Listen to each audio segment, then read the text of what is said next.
नमस्कार साथियों। आज की इस वीडियो में हम पढ़ेंगे 8 नवंबर 2022 का महत्वपूर्ण करंट अफेयर्स। चलिए शुरू करते हैं। आज का पहला प्रश्न है, हाल ही में राष्ट्रीय कैंसर दिवस कब मनाया गया? तो राष्ट्रीय कैंसर दिवस जो है वो 7 नवंबर को मनाया गया। अब कुछ महत्वपूर्ण दिवस देख लेते हैं एक नज़र में। तो 7 नवंबर 2022 को राष्ट्रीय कैंसर दिवस मनाया गया और शिक्षा मंत्रालय देश भर के विद्यालयों और उच्च शिक्षण संस्थानों में 15 नवंबर को जनजातीय गौरव दिवस मनाएगा। इसके बारे में आगे चर्चा करेंगे। और 2 नवंबर 2022 को international day to end impunity for crime against journalist मनाया गया। और 7 नवंबर को भारत रत्न चंद्रशेखर वेंकट रमन की जयंती मनाई गई। और 7 नवंबर को ये विश्व सुनामी जागरूकता दिवस मनाया गया। और 11 दिसंबर को यूजीसी ने सभी विश्वविद्यालयों और कॉलेजों में हर साल भारतीय भाषा दिवस मनाने की घोषणा की है। आगे बढ़ते हैं। सैयद मुश्ताक अली ट्रॉफी जो क्रिकेट से सम्मानित है, तो ये किसने जीती? तो ये किसने जीती? मुंबई ने जीती। मुंबई की जीत हुई। और उपविजेता टीम कौन सी रही? हिमाचल प्रदेश। और सैयद मुश्ताक अली ट्रॉफी का आयोजन 5 नवंबर 2022 को कोलकाता के ईडन गार्डन में हुआ था। अब बात करते हैं सैयद मुश्ताक अली ट्रॉफी की। तो इसका आयोजन जो है वो बीसीसीआई द्वारा किया जाता है। यह एक प्रमुख घरेलू T20 क्रिकेट टूर्नामेंट है। 2006-07 सीजन में इसकी शुरुआत हुई थी। पहले इसका नाम इंटर स्टेट चैंपियनशिप था, जो बाद में बदलकर सैयद मुश्ताक अली ट्रॉफी कर दिया गया। चलिए अब कुछ महत्वपूर्ण पुरस्कार सम्मान देख लेते हैं। तो सैयद मुश्ताक अली ट्रॉफी मुंबई ने हिमाचल प्रदेश को हराकर जीती। इसका आयोजन आपको बताया कि 5 नवंबर 2022 को हुआ। कहाँ हुआ? कोलकाता के ईडन गार्डन स्टेडियम में। और अमेरिका ने चीन को हराकर महिला बास्केटबॉल विश्व कप 2022 जीता है। और भारत ने ऑस्ट्रेलिया को हराकर सुल्तान जोहर कप 2022 हॉकी टूर्नामेंट जीता है। और अरुणा साईराम को फ्रांसीसी सरकार द्वारा सेवेलियर पुरस्कार से सम्मानित किया गया है। और हाल ही में महात्मा गांधी विश्व शांति पुरस्कार 2022 पुरस्कार से नेहा सिंह, जो बलिया यूपी की रहने वाली हैं, उनको सम्मानित किया गया। और साहित्य क्षेत्र से संबंधित एजू थाचन पुरस्कार ए सेतु माधवन को दिया गया है। और 7वां फीफा अंडर 17 महिला विश्व कप 2022 स्पेन ने हाल ही में जीता है। तो ये थे पुरस्कार और सम्मान। आगे बढ़ते हैं। हाल ही में निवेशक दीदी, इंग्लिश में बोलेंगे इन्वेस्टर दीदी, नाम से भारत का पहला तैरता हुआ वित्तीय साक्षरता शिविर first floating financial literacy camp का आयोजन कहाँ किया गया? तो कहाँ किया गया? जम्मू कश्मीर में किया गया। चलिए और कौन कौन से काम पहली बार हुए हैं देख लेते हैं। तो जयपुर में देश का पहला कोचिंग हब विकसित किया जाएगा। प्रधानमंत्री श्री मोदी ने गुजरात में दुनिया के पहले सीएनजी टर्मिनल की आधारशिला रखी है। और केरल की पोल्लमपारा भारत की पहली पूर्ण रूप से डिजिटल साक्षरता वाली पंचायत बनी है। और रोहित शर्मा 400 T20 मैच खेलने वाले पहले भारतीय खिलाड़ी बन गए हैं।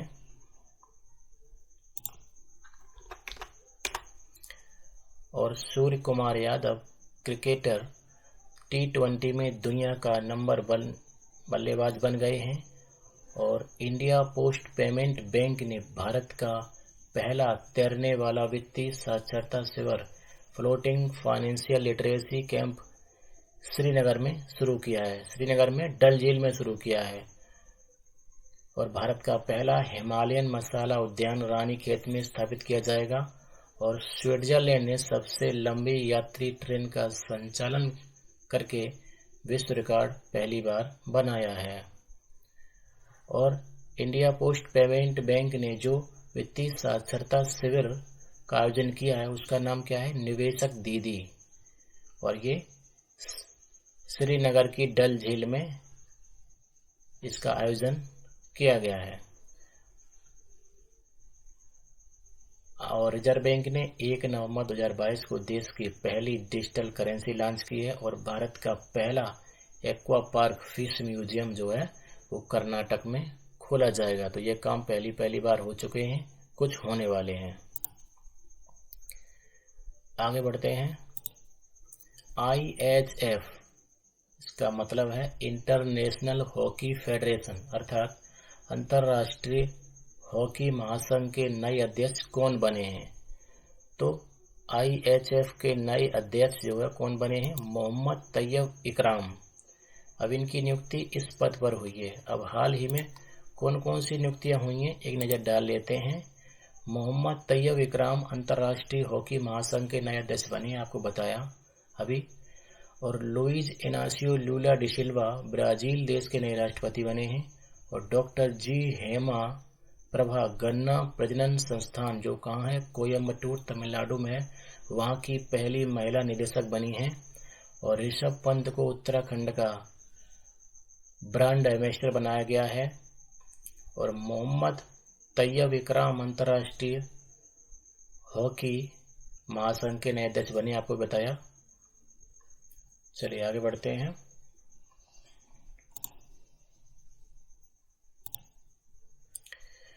हाल ही में भारत और किस देश की नौसेना के बीच बंगाल की खाड़ी में पासेक्स युद्धाभ्यास संपन्न हुआ है? तो ये युद्धाभ्यास जो है भारत और ऑस्ट्रेलिया की नौसेना के बीच युद्धाभ्यास हुआ है। अब बात करते हैं ऑस्ट्रेलिया की। तो ऑस्ट्रेलिया की राजधानी कहाँ है? कैनबरा। मुद्रा यहाँ की डॉलर है। और ऑस्ट्रेलिया एक ओशियन देश कहलाता है। और राष्ट्रगान कौन सा? Advance Australia fair. ऑस्ट्रेलिया का सबसे बड़ा नगर सिडनी है। राष्ट्रीय भाषा अंग्रेजी है। और 47वें प्रधानमंत्री कौन है? एंथोनी अल्बानीज, जो 23 मई 2022 से अपने पद पर कार्यरत हैं। अब कौन कौन से सैन्य अभ्यास हुए हैं उन पर नजर डाल लेते हैं। तो भारतीय नौसेना ने आंध्र प्रदेश में अप तटीय सुरक्षा अभ्यास जिसका नाम है प्रस्थान का आयोजन किया है। और ऑपरेशन विजिलेंट स्टॉर्म अमेरिका और दक्षिण कोरिया के बीच आयोजित हुआ है। और भारत और ऑस्ट्रेलिया देश की नौसेनाओं के बीच बंगाल की खाड़ी में पासेक्स युद्धाभ्यास संपन्न हुआ है, जो 2 से 3 नवंबर 2022 के बीच संपन्न हुआ। आगे बढ़ते हैं। अगला प्रश्न है, हाल ही में किस मंत्रालय द्वारा परफॉर्मेंस ग्रेडिंग इंडेक्स 2020-21 जारी की गई है? तो उस मंत्रालय का नाम है शिक्षा मंत्रालय। और इस सूची में केरल, पंजाब और महाराष्ट्र जो है इन्होंने शीर्ष स्थान पाया है। PGI जैसे परफॉर्मेंस ग्रेडिंग इंडेक्स को शॉर्ट में कहते हैं PGI। तो PGI जो है वो जिला स्तर पर स्कूली शिक्षा का आकलन करता है। अब कुछ और सूचकांक देख लेते हैं। तो हाल ही में पब्लिक अफेयर्स इंडेक्स 2022 में हरियाणा को शीर्ष स्थान मिला है। आगे बढ़ते हैं। अगला प्रश्न है, विश्व सुनामी जागरूकता दिवस कब मनाया गया? तो कब मनाया गया? 7 नवंबर को मनाया गया। अब कुछ महत्वपूर्ण दिवसों को देख लेते हैं। तो 7 नवंबर 2022 को राष्ट्रीय कैंसर दिवस मनाया गया। और शिक्षा मंत्रालय देश भर के विद्यालयों और उच्च शिक्षण संस्थानों में 15 नवंबर को जनजाति गौरव दिवस मनाएगा। और 2 नवंबर 2022 को international day to end impunity for crime against journalist मनाया गया। 7 नवंबर को चंद्रशेखर वेंकट रमन की जयंती मनाई गई। और 7 नवंबर को विश्व सुनामी जागरूकता दिवस मनाया गया। और 11 दिसंबर को UGC सभी विश्वविद्यालयों और कॉलेजों में हर साल भारतीय भाषा उत्सव मनाएगा, ऐसी उसने घोषणा की है। हाल ही में ऑपरेशन विजिलेंट स्टॉर्म अमेरिका और किस देश के बीच आयोजित होने वाला रक्षा अभ्यास है? तो ये अमेरिका और दक्षिण कोरिया के बीच आयोजित किया गया। अब बात करते हैं दक्षिण कोरिया की। तो दक्षिण कोरिया की राजधानी सियोल है, यहाँ की मुद्रा वॉन है, यहाँ के प्रधानमंत्री होन डक शू हैं और राष्ट्रपति यून शुक योल हैं।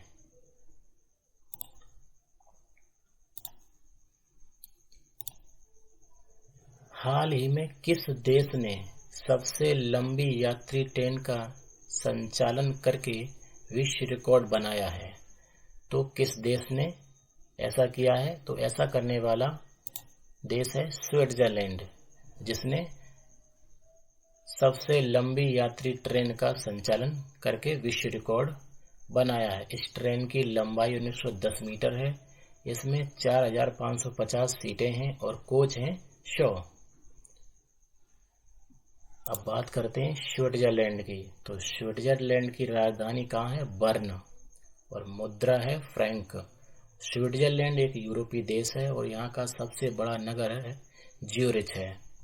राष्ट्रपति इग्नासियो कैसिस हैं। हाल ही में साहित्य क्षेत्र से संबंधित एजुथाचन पुरस्कार किसे दिया गया? तो एजुथाचन पुरस्कार पाने वाले शख्स कौन हैं? ए सेतु माधवन। अगला प्रश्न देखते हैं।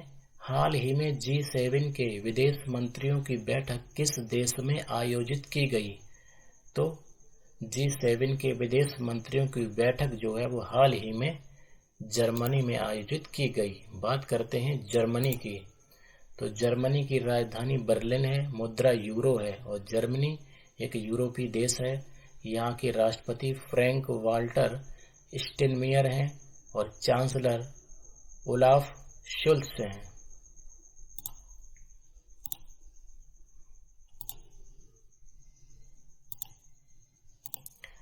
अगला प्रश्न है। हाल ही में विदेश मंत्री डॉक्टर एस जयशंकर ने किस देश की यात्रा की है? तो हमारे जो विदेश मंत्री हैं वो हाल ही में 7 नवंबर को रूस की 2 दिवसीय यात्रा पर गए हैं। वह रूस के विदेश मंत्री सरगई लावरोव से बातचीत करेंगे। अब बात करते हैं रूस की। तो रूस की राजधानी मास्को है, मुद्रा रूबल है।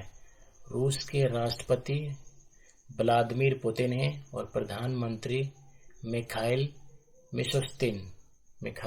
मिशस्तिन हैं। शिक्षा मंत्रालय देश भर के विद्यालयों और उच्च शिक्षण संस्थानों में 15 नवंबर को कौन सा दिवस मनाएगा? तो कौन सा दिवस मनाएगा? उस दिवस का नाम है जनजाति गौरव दिवस। और ये दिवस जो है वो जनजाति स्वतंत्रता सेनानियों की स्मृति में मनाया जाएगा।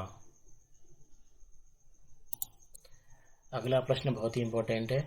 53वां भारतीय अंतर्राष्ट्रीय फिल्म महोत्सव कहाँ आयोजित किया जाएगा? तो कहाँ होगा? ये होगा गोवा में। इस महोत्सव में कुल 15 फिल्में स्वर्ण मयूर के लिए स्पर्धा में होंगी। इन फिल्मों में 12 तो अंतर्राष्ट्रीय फिल्में हैं और 3 भारतीय फिल्में शामिल हैं।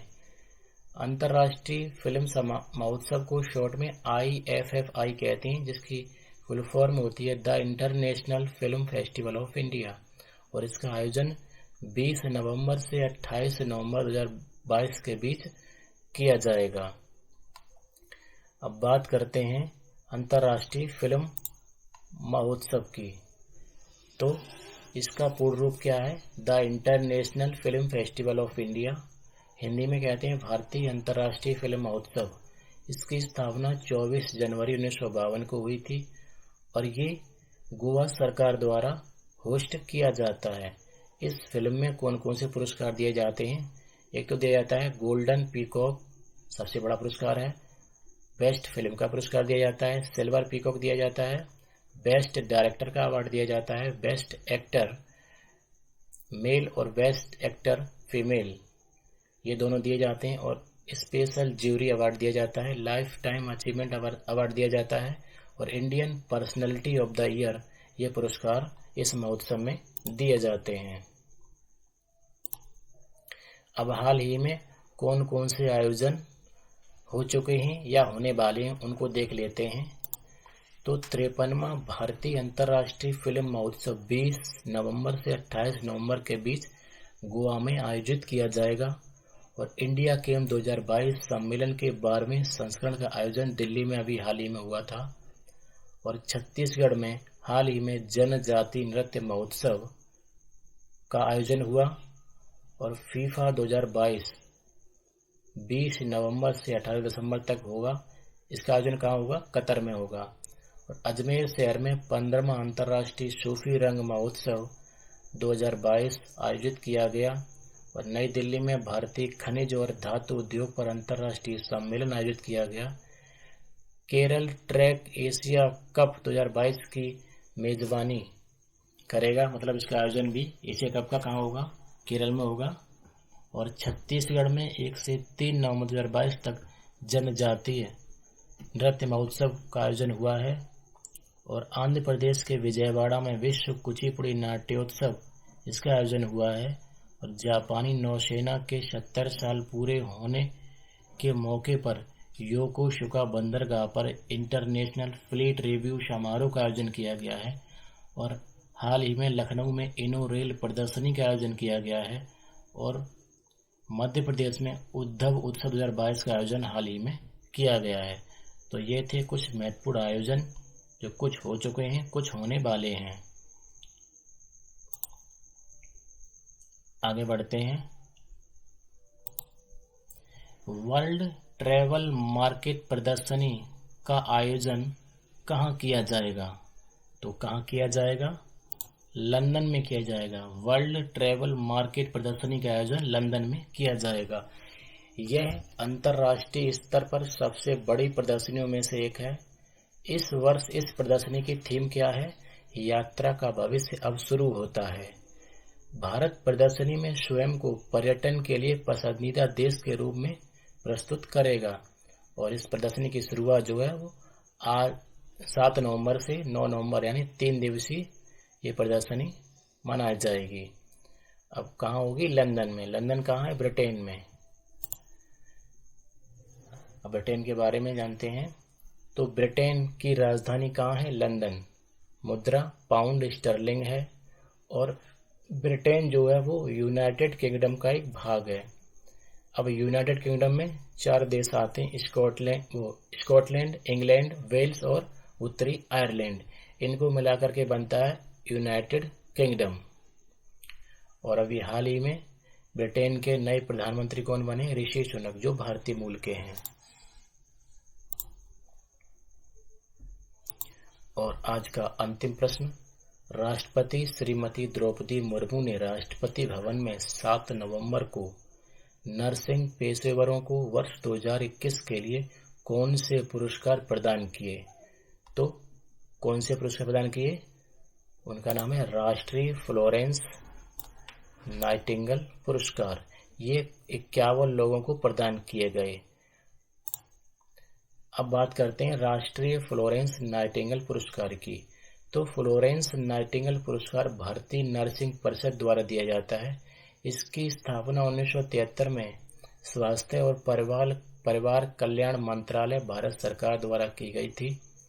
समाज में नर्सों और नर्सिंग पेशेवरों द्वारा प्रदान की गई सराहनीय सेवाओं के लिए दिया जाता है। तो दोस्तों, ये थे आज के महत्वपूर्ण करंट अफेयर के प्रश्न।